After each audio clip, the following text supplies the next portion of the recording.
You see my friends. Every time I see my friends, my elbows say hello. My elbows say hello. My elbows say hello. Every time I see my friends, my elbows say hello. Hello, friends. Hello. Last time for story time, I read to you The Three Little Pigs. And it was time for them to grow up and build their own homes, and they built them out of straw and sticks and bricks. Yes, and then what happened? The big bad wolf came. Yes, he did, because he wanted to gobble them up. And he blew down their houses. And he went down the chimney. But they showed him, and off he went. Did he gobble them up? You're right, he did not. Today, I have for you this book. It's called The True Story of the Three Little Pigs. The True Story of the Three Little Pigs by A. Wolf.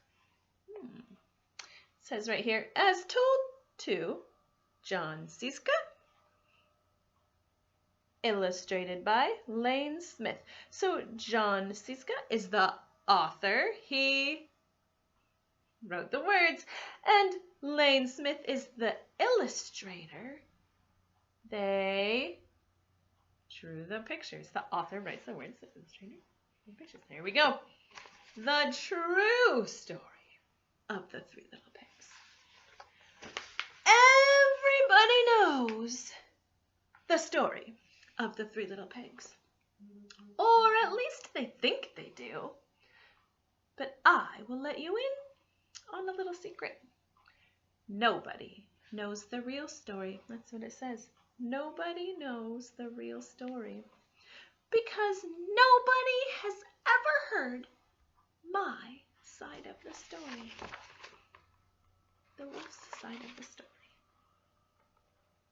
We get to hear how the wolf has to say about it. I am the wolf, Alexander T. Wolf. You can call me Al.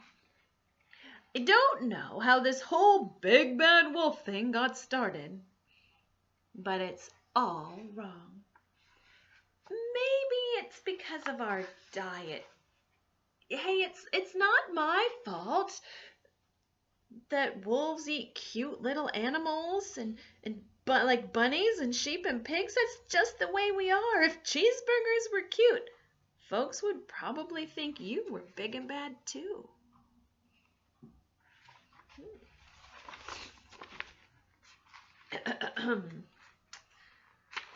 Well, but like I was saying, the whole big bad wolf thing is all wrong. The real story is about a sneeze and a cup of sugar. This is the real story. I wonder what his point of view is. Way back in Once Upon a Time, I was making a birthday cake for my dear old granny. I had a terrible sneezing cold, and I ran out of sugar. So I walked down the street to my neighbor's to borrow a cup of sugar. Now this neighbor was a pig, and he wasn't too bright either, and he had built his whole house out of straw. Can you believe it? I mean, who in his right mind would build a house out of straw?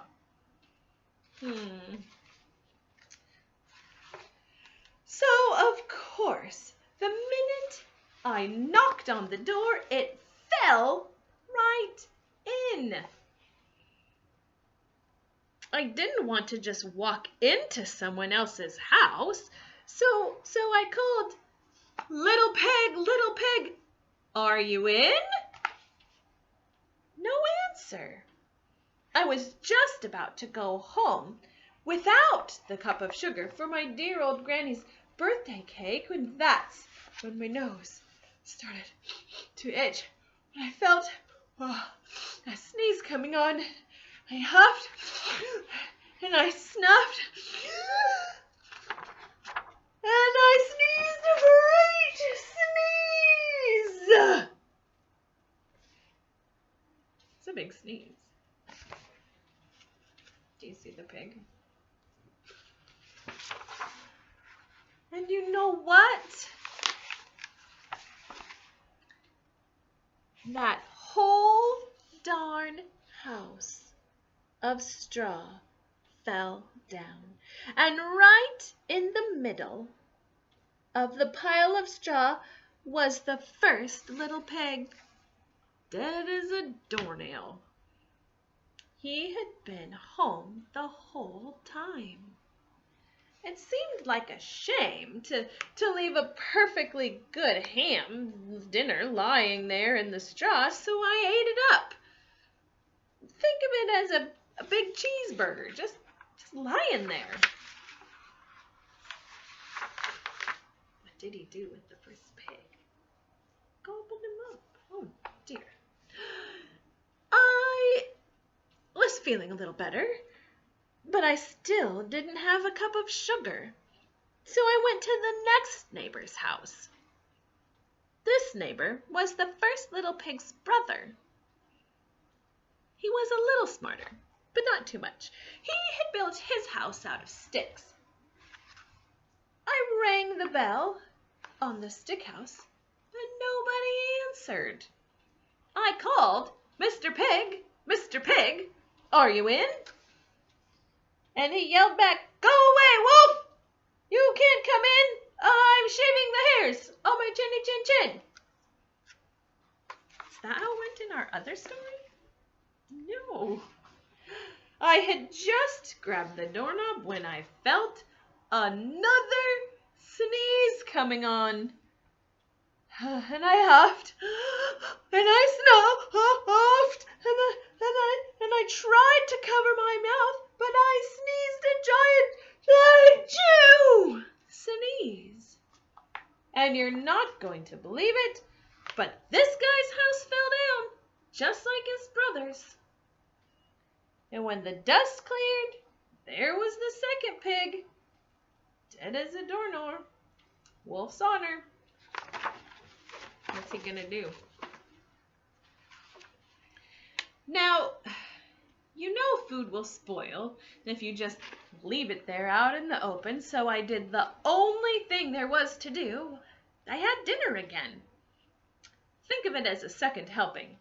I was getting awfully full, but my cold was feeling a little better. And I still did not have that cup of sugar for my dear old granny's birthday cake. So I went to the next house. This guy was the first and second little pig's brother. He must have been the brains of the family. He had built his house out of bricks. I knocked on the door. No answer. I called, "Mr. Pig, are you in?" And do you know what that rude little porker answered? "Get out of here, Wolf! Don't bother me again." I might say the same thing. He's blowing down houses. Talk about impolite. He probably had a whole sack full of sugar, and he wouldn't give me even one little cup for my dear sweet old granny's birthday cake. What a pig. I was just about to go home and maybe make a nice birthday card instead of a cake when I felt my cold coming on, and I huffed and I snuffed and I sneezed again. Ba-choo! And then the third little pig said, "And your old granny can sit on a pin." Well, that's not very nice. Now, I'm usually a pretty calm fellow, but when somebody talks about my granny like that, I go a little crazy. And when the cops drove up, of course I was trying to break down this pig's door, and the whole time I was huffing and puffing and sneezing and making a scene. The rest, they say, is history. The news reporters found out about the 2 pigs that I had for dinner, and they figured a sick guy going to borrow a cup of sugar didn't sound very exciting, so they jazzed up the story with all that huff and puff and blow your house down, and they made me the big bad wolf. That's it. The real story. I was framed. Oh, I was framed means I didn't do it. They tricked everybody to think I did. But maybe you could loan me a cup of sugar?